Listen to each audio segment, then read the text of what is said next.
Bem-vindos a Cuidar é um Verbo. Este é o terceiro de 4 episódios de uma série dedicada aos cuidados paliativos em parceria com o Instituto São João de Deus. Hoje apontamos o foco ao conforto e contamos com o testemunho de 2 enfermeiras. Sofia Viegas, enfermeira coordenadora na Unidade de Lisboa do Instituto São João de Deus, pós-graduada em paliativos e mestranda em saúde mental e psiquiátrica. Bem-vinda, Sofia. Obrigada. E também Alexandra Barreiros, enfermeira na Unidade de Cuidados Paliativos da Unidade de Montemoro Novo, mestranda em enfermagem médico-cirúrgica em pessoa em situação paliativa. Bem-vinda, Alexandra. Muito obrigada.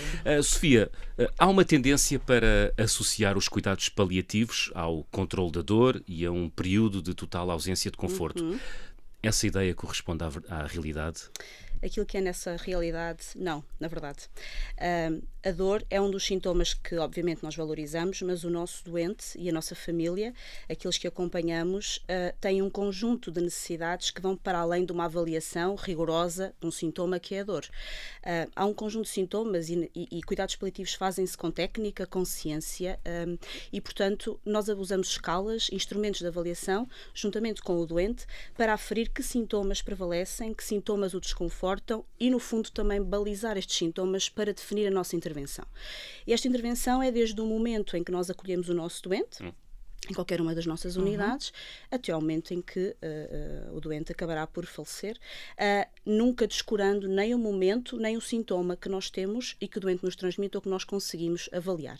A família é fundamental, porque a família conhece o doente melhor que ninguém e, portanto, são o nosso braço direito também neste caminho e que também têm sintomas e que também têm que ser avaliados e que também carecem de uma intervenção nossa. Portanto, o conforto não se dissocia daquilo que é a avaliação de sintomas. A avaliação de sintomas é importante, não focando só na dor, mas em todos os que vão surgindo ao longo desta caminhada. Alexandra. Concordo inteiramente com o que a Sofia acabou de dizer. A dor é, como a Sofia também disse muito bem, é um sintoma, mas o conforto é a nossa prioridade. Se nós conseguirmos controlar a dor e os outros sintomas, que são imensos numa fase tão complexa de vida, como é o nosso contexto de cuidados paliativos, nós tratamos em pessoas com doença avançada, potencialmente ameaçadoras da vida, e muitas das pessoas que nos chegam estão numa fase de fim de vida, efetivamente, mas não só, que também deixar isso claro. E há todo um trajeto de doença prévio e muitos desconfortos pelo caminho. E não é só a dor que os traz até nós. Se nós conseguirmos controlar a dor, é um bónus, claro, mas o conforto é a nossa prioridade. É uma das nossas prioridades. Sim. Uma das prioridades. Sim, Sofia? Eu penso que, se calhar, para exemplificar, às vezes é mais fácil ter aqui uma ideia visual daquilo que estamos a falar. Acontece acolhermos utentes que têm dor descontrolada pela sua doença de base, que acarreta dor física, e esta dor física, vou dar um exemplo, uma dor óssea. É uma dor física na sequência de um diagnóstico, como disse a Alexandra, e esta dor, muitas das vezes, é aumentada com quadros de ansiedade, com quadros depressivos, que depois, quando começamos a ter uma relação de confiança com este doente e com esta família, um bocadinho descascando por camadas esta dor, percebemos que é importante porque há alguma situação não resolvida, porque há alguma preocupação financeira, porque há alguma questão social. Portanto, a própria dor, ainda que seja um sinal vital, que é exatamente avaliável como uma tensão, implica uma observação integral. Eu não posso olhar só para a dor óssea do senhor. Eu tenho que olhar para a dor óssea naquela pessoa, com aquele contexto, com aquela vivência. Não é só um doente, é uma pessoa, não é? E nem mais. Então, quando falamos de conforto e cuidado integral em cuidados paliativos, do que é que estamos realmente a falar, Sofia? Falamos de acolhimento e de hospitalidade. E vou usar estas 2 palavras. Porque o acolhimento dos nossos doentes, e quando digo doentes, volto a dizer famílias, porque eu não os posso separar. Nenhum de nós os pode separar nesta vertente. O legado que São João de Deus nos deixa acaba por reforçar esta imagem, que é: eu acolho diariamente, porque eu tenho que estar disponível para o doente e para a família. E esta hospitalidade vai nesta visão de integral. Eu não dissocio o meu doente, como disse, mas é a minha pessoa, portanto, aquela pessoa à minha frente que tem uma componente física, uma componente psicológica, uma componente social, uma componente económica, uma componente espiritual. E, portanto, quando atingimos aquilo que é a satisfação de uma necessidade espiritual, tudo para trás tem que estar também colmatado, ou tentativamente colmatado, para conseguirmos que este caminho até à espiritualidade, trabalhar o direito à autonomia, o direito do meu sentido de vida, só é possível se este caminho começar no momento da admissão e ao longo da caminhada. Portanto, o integral é ver a pessoa como um ser global, em que eu não posso dissociar de nenhuma camada. Alexandra. Como um todo. É isso mesmo. É trabalhar o acolhimento e a hospitalidade? Sim, que é um dos nossos principais lemas, uns dos nossos principais lemas, a hospitalidade e o respeito pela autonomia, tal como a Sofia disse, porque a pessoa é um todo, como estávamos a falar, não é só aquela doença, não é só aquele sintoma, não é só ela, é a família, é toda a vivência que teve ao longo da vida, vai transformar o seu processo de doença. E nós temos que saber acolher a pessoa que temos à nossa frente, com as suas especificidades, com os seus medos, com os seus anseios, e com as suas perspectivas de vida, porque estamos a falar de vida. Ainda que frágil, não é? Ainda que frágil, mas as pessoas às vezes associam os paliativos à morte. Sim. E eu acho que para nós, daquilo que vivemos todos os dias, é a vida. É dar vida aos dias. É isso mesmo. Não me interessa quantos há. Isso ninguém sabe, não é? Ninguém tem uma bola de cristal. Há prognósticos, claro que sim, a ciência consegue nos prognosticar com base na investigação. Mas a nossa intervenção é muito para além de uma data. É o caminho que nós ajudamos a fazer. A nossa intervenção é ajudar no caminho, seja o tempo que ele for. Eu não mexo no tempo. O tempo há de seguir. Eu mexo no caminho, eu posso intervir ativamente no caminho. E na vossa experiência, o que é que faz verdadeiramente a diferença na intervenção junto de pessoas com necessidades paliativas, Alexandra? O estar. O ser também. O estar como a forma de estar ou o estar fisicamente? Estarmos fisicamente, a forma de estar também, sem dúvida, temos que adaptar à situação e à pessoa, como já disse anteriormente, mas acima de tudo o estar disponível, o estar realmente para aquela pessoa, para aquela família, porque infelizmente sabemos que muitas das vezes na correria do dia, dos cuidados, não conseguimos estar realmente. Às vezes trabalha-se um pouco à tarefa. E quando, com nenhum utente devíamos trabalhar à tarefa, mas em cuidados paliativos não podemos trabalhar assim.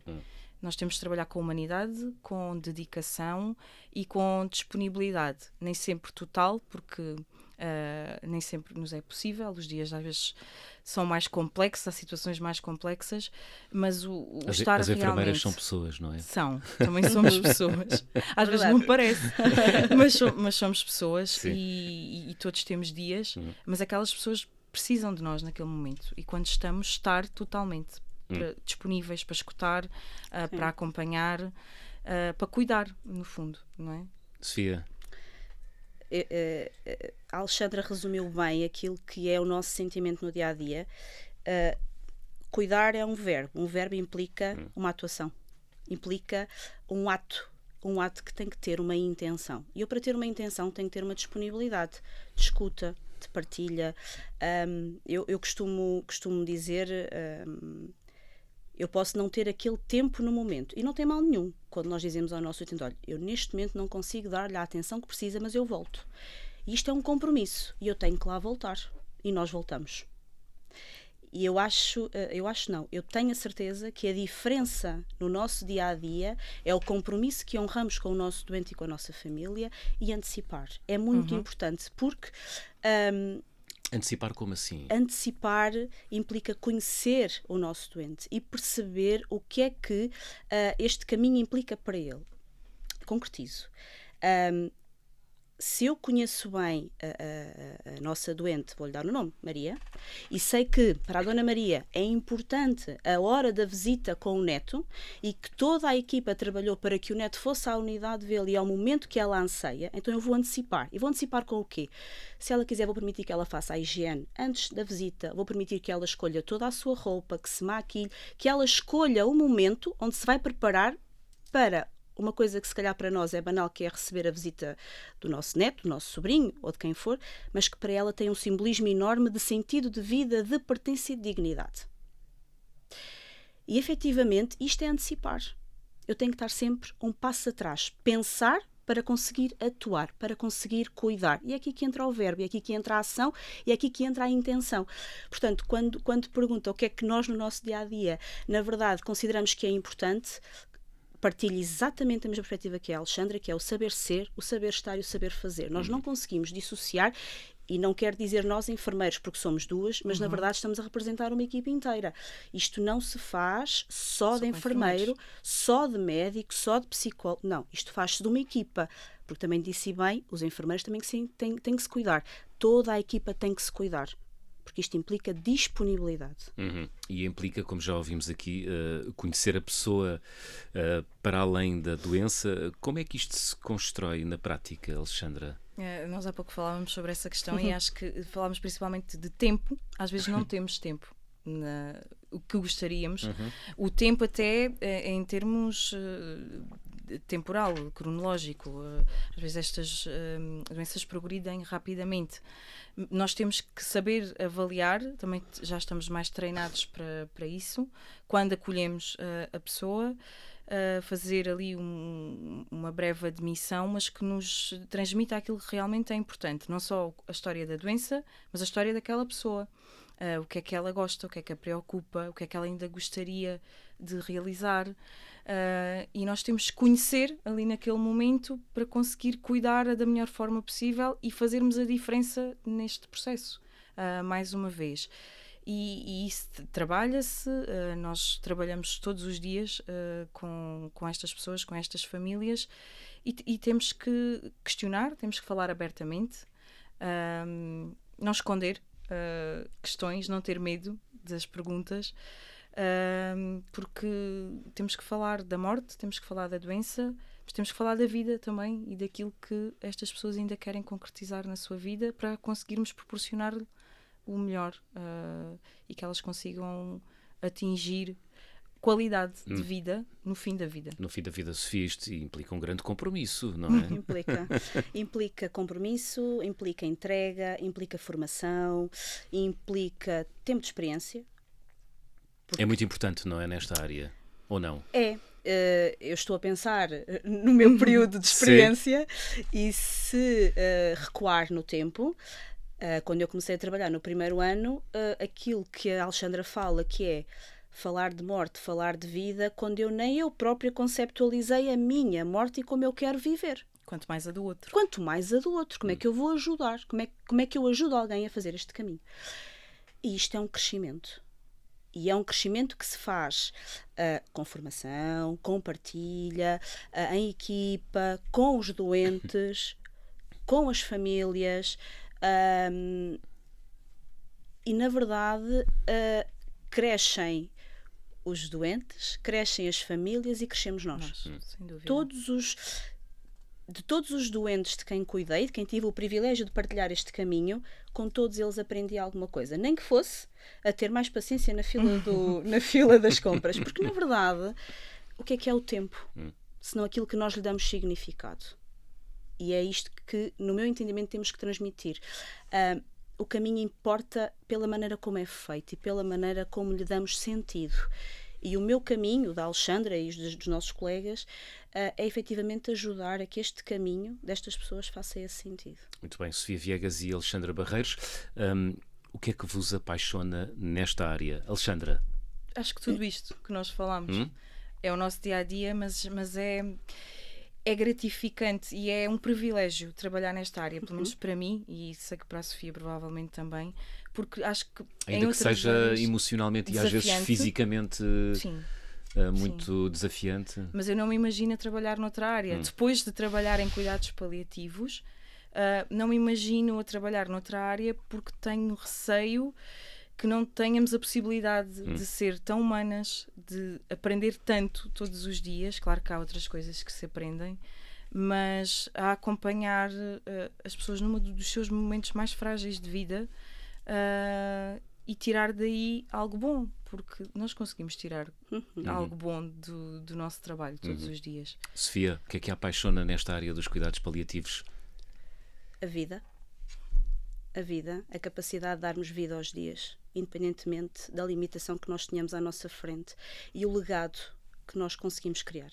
E a ideia de legado para mim é muito importante, porque é trabalho feito, não é? Todos nós temos necessidade de no fundo, avaliar ou medir o nosso trabalho, a nossa atuação. E não poderia concordar mais com a Alexandra naquilo que é ao final do dia, eu saber que consegui criar legado, que a nossa equipa deixou legado naquela pessoa, naquela família, naquele momento. Às vezes este tempo não existe sempre. Um caminho de muitos dias às vezes não existe. São caminhos muito curtos. Mas a maneira como nós travamos aquele caminho e fazemos aquele caminho, acho que é o indicador mais importante. Sofia Viegas e Alexandra Barreiros, muito obrigado. Obrigada. E boa sorte para os vossos mestrados. Muito obrigada. Bem precisamos. Regressamos na próxima semana com um novo episódio de Cuidar é um Verbo. Até lá.